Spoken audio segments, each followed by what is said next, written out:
Hello guys, so last video में हमने देखा था exercise 1.1। Today we will start with the exercise 1.2। Before that हमको उसके लिए कुछ बेसिक चीजें पढ़नी होगी। अभी तक हमने क्या किया था, positive X axis and positive Y axis और उसके ऊपर के पॉइंट्स को अभी हमने पढ़ा था। Now we will move to the next point. अभी हम क्या करेंगे, पूरे प्लेन के बारे में पढ़ेंगे। जैसे कि मैंने लास्ट वीडियो में आपको बताया था, ये जो प्लेन है यहाँ पर हमारा एक्स एक्सिस है, यहाँ पर हमारा y एक्सिस है, तो हम इसको कंबाइनली एक्स वाई प्लेन बोल सकते हैं। मतलब ये जो प्लेन रहेगा, so this is a X Y plane. अभी हम सेम उसका दूसरा नाम, अभी हम उसको कार्टेशियन प्लेन बोल सकते हैं, या फिर हम उसके ऊपर कोऑर्डिनेट्स मेजर करते हैं तो हम इसको कोऑर्डिनेट प्लेन भी बोल सकते हैं। Now just for the sake of practice हमने यहाँ पर कुछ नंबर्स लिए हैं, कुछ पॉइंट्स लिए हैं, और आपको क्या करना है, गेस करना है कि ये कौन से क्वाड्रेंट में बिलोंग करते होंगे। सो जस्ट अभी हमने ग्राफ देखा था, और ग्राफ के अंदर हमने क्या किया हुआ है, अलग अलग सिंबल्स यहाँ पर मार्क किए हुए, सॉरी साइंस यहाँ पर मार्क किया हुआ है। दिस इज पॉजिटिव पॉजिटिव, मतलब हमारा क्या आएगा, फर्स्ट क्वाड्रेंट आएगा, और नेगेटिव नेगेटिव मतलब हमारा क्या रहेगा, थर्ड क्वाड्रेंट आएगा। So if x is negative तो हमारा सेकेंड क्वाड्रेंट आएगा, इफ एक्स इज पॉजिटिव तो हमारा फोर्थ क्वाड्रेंट आएगा। तो हमको क्या करना है, ये सारे साइंस याद रखने। Now let's practice. So P, इसके अंदर अगर आप देखोगे, so this is X and this is Y. First वाला हमेशा हमारा क्या रहेगा, एक्स रहेगा, और सेकेंड वाला हमेशा हमारा क्या रहेगा, वाई रहेगा। अगर पहला वाला first is positive and second is positive तो हमारा ये क्या रहेगा, फर्स्ट क्वाड्रेंट आएगा।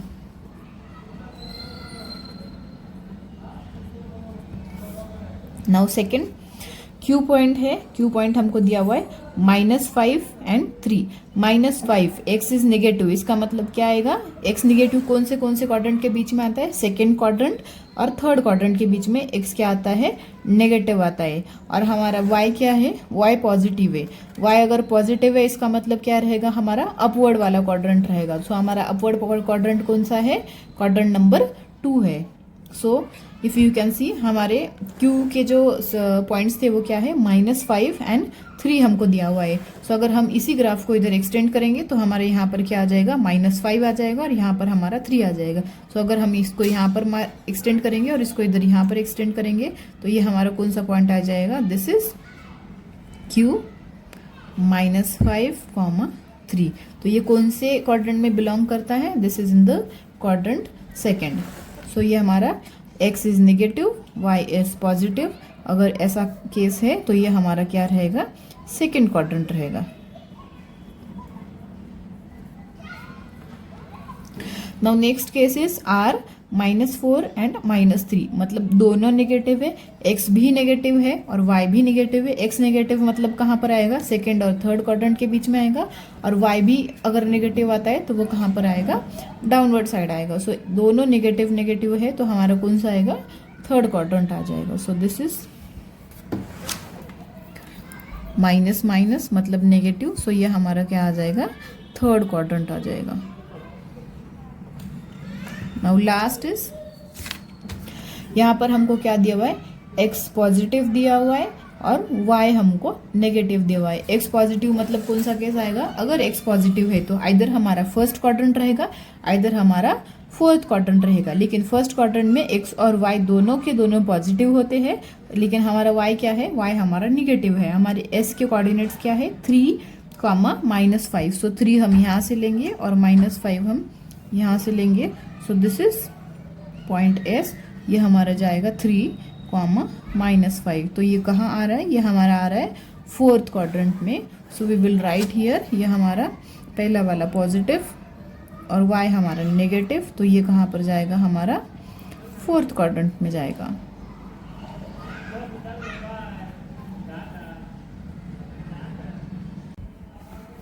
Okay, before moving to exercise set 1.2 हमको यहाँ पर थिंक एंड रिफ्लेक्ट दिया हुआ है, that is a brainstorming session. So यहाँ पर हमको कुछ क्वेश्चंस दिए हैं, so we will start with this. First question is what is the X coordinate of a point on the Y axis. मतलब आपका कोई पॉइंट है जो वाई एक्सिस पे बिलोंग करता है तो उसका एक्स कोऑर्डिनेट क्या रहेगा। फॉर एग्जांपल ये हमारे पास ग्राफ है, और मान लो कि मैंने एक यहाँ पर पॉइंट लिया हुआ है, suppose we will take name as S. मैंने यहाँ पर एस पॉइंट लिया हुआ है जो कि वाई एक्सिस के ऊपर बिलोंग करता है, तो उसका एक्स कोऑर्डिनेट क्या रहेगा, ये हमने लास्ट वीडियो में देखा था। अगर कोई भी पॉइंट एक एक्सिस पे बिलोंग करता है तो उसका दूसरे एक्सिस की वैल्यू क्या रहेगी, रहेगी, 0 रहेगी। सो इट मीन्स इसका x वैल्यू क्या रहेगा, 0 रहेगा, और y वैल्यू क्या रहेगा, इसका 2 रहेगा।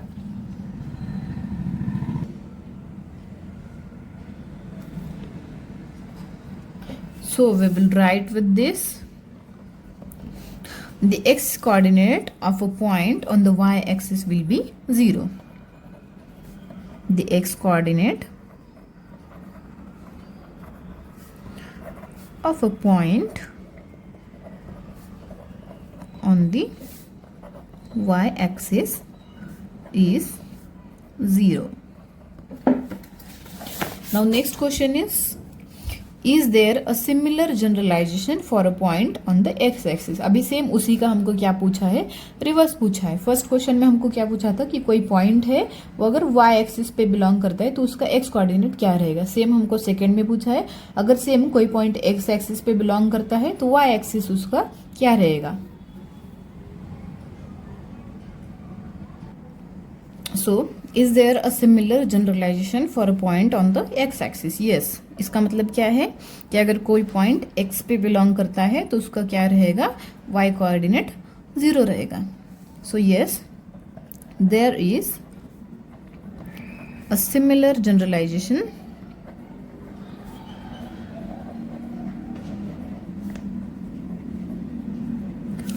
for a point on the x-axis. Next question is, does the point q y of x ever coincide with the point p x and y? Justify your answer. So we will see the next question. Does the point q y of y and x ever coincide with the point p x comma y? Justify your answer. For example, we will just take example q with the point 3 comma 2. हम ये मान के चलेंगे, just consider करेंगे कि q का x coordinate 3 है and y coordinate 2 है और दूसरा पॉइंट हमने p लिया हुआ है। सो उसके लिए हमको उन्होंने क्या बोला है, रिवर्स करना है, इधर का y इधर और इधर का y इधर। सो हम यहाँ पर क्या करेंगे, 2 एंड 3 पॉइंट मार्क करेंगे। अगर हमारे पास दो ऐसे पॉइंट है जिनका x और y इंटरचेंज किया हुआ है, सो ये दोनों एक दूसरे के ऊपर कोइंसाइड कर सकते हैं। कोइंसाइड मतलब क्या है, पहला वाला पॉइंट यहाँ पर है तो दूसरा वाला पॉइंट भी उसी के ऊपर आना चाहिए। So we will just see if it coincide. So q point के हमको कोऑर्डिनेट्स क्या दिया हुआ है, 3 एंड 2। सो 3 हमको x एक्सिस पे लेना है और 2 हमको y एक्सिस पे लेना है। तो यहाँ पर हमारा क्या आएगा, q पॉइंट आ जाएगा। सो this is q and p हमको उसी का रिवर्स लेना है, मतलब x कोऑर्डिनेट हम 2 लेंगे और y कोऑर्डिनेट हम क्या लेंगे, 3 लेंगे। सो x कोऑर्डिनेट हमने 2 लिया और y कोऑर्डिनेट हमने क्या लिया, 3 लिया। सो this is p। If you can see, ये दोनों एक दूसरे को कोइंसाइड कर रहे हैं क्या, नहीं कर रहे। सो हमारा आंसर क्या आएगा कि does point q y of y comma x ever coincide with the point p x comma y। ये कोइंसाइड नहीं करेगा, लेकिन स्टिल अगर हमको इसको कोइंसाइड करवाना है तो हमारे पास दूसरा सोल्यूशन क्या है, x और y की वैल्यू सेम रहनी चाहिए। So let's consider for example x 3 है और y भी 3 है। सो यहाँ पर भी हमारा क्या आएगा, x भी 3 आएगा और y भी 3 आएगा। अगर दोनों सेम है तो इन दैट केस हमारा पहला वाला पॉइंट इधर से 3 पे और इधर से 3 पे यहाँ पर आ जाएगा और फिर से दूसरा वाला पॉइंट यहाँ से 3 और यहाँ से 3, दूसरा पॉइंट भी उसी के ऊपर आ जाएगा। सो इन दैट केस हमारा क्या हो सकता है, ये दोनों पॉइंट कोइंसाइड हो सकते हैं। सो इसका मतलब क्या है, if x is not equal to y then coincide होगा क्या, no. If x is equals to y then coincide होगा क्या, यस। सो हमारा आंसर क्या रहेगा, if x is equals to y then point can coincide.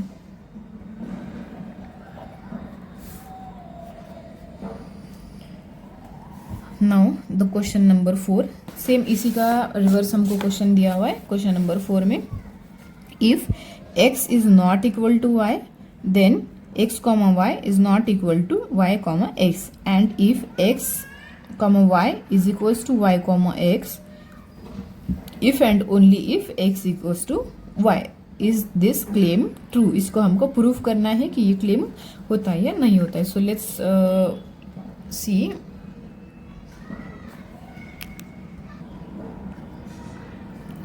So we will move to next question. If x is not equals to y, then x comma y is not equals to y comma x. This is obviously correct, जो हमने 2 minute पहले देखा था. अभी हमारा x यहाँ पर क्या है 3 है और y हमारा क्या है 2 है. अगर x और y अलग अलग है तो हमारे दोनों पॉइंट्स एक दूसरे के ऊपर कोइंसाइड कर सकते हैं क्या? नहीं कर सकते. सो यहाँ पर ये दोनों एक दूसरे को इक्वेट होंगे क्या? नहीं होंगे. ठीक है. नेक्स्ट हमको क्या दिया हुआ है? Reverse x comma Y is equals to Y comma X. मतलब ये दोनों अगर सेम है तो x और y सेम हो सकते हैं क्या? सेम हमने यहाँ पर देखा था कि x comma Y, so this is 3 and 3, this is 3 and 3. x comma Y is equals to Y comma X. ये दोनों अगर सेम है तो ये दोनों एक दूसरे को कोइंसाइड कर सकते हैं. इसी को अगर हमको प्रूव करना है तो let's consider first case. We will see x is not equal to y. So let's take example. x is 3 which is not equals to 2. Then ये क्या आ जाएगा? x comma y is not equals to y comma x. It means 3 comma 2 और ये जो दूसरा point हमारा रहेगा 2 comma 3. ये दोनों कोइंसाइड हो सकते हैं क्या? नहीं होगी. यहाँ पर हमने देखा था 3 comma 2 and this is 2 comma 3. ये दोनों कोइंसाइड हो रहा है क्या? नहीं हो रहा है. So this is not equal to. So हमारे ये पहला वाला केस सही दिया हुआ है. नाउ नेक्स्ट केस उन्होंने क्या दिया हुआ है? फॉर एग्जाम्पल रिवर्स केस दिया है यहाँ पर उन्होंने. If x comma Y is equals to Y comma X. X की वैल्यू हमने क्या लिया हुआ है? 3 लिया हुआ है और y की वैल्यू हमने 2 लिया है. ऐसे कंडीशन में दोनों एक दूसरे को इक्वेट करेंगे क्या? नहीं करेंगे. So let's take x is equals to 3 and y is equals to 3. ये अगर सेम है तो ही एक दूसरे को क्या कर सकते? इक्वेट कर सकते हैं. अभी हमारा x भी 3 है, y भी 3 है, इधर हमारा y 3 है और x भी 3 है.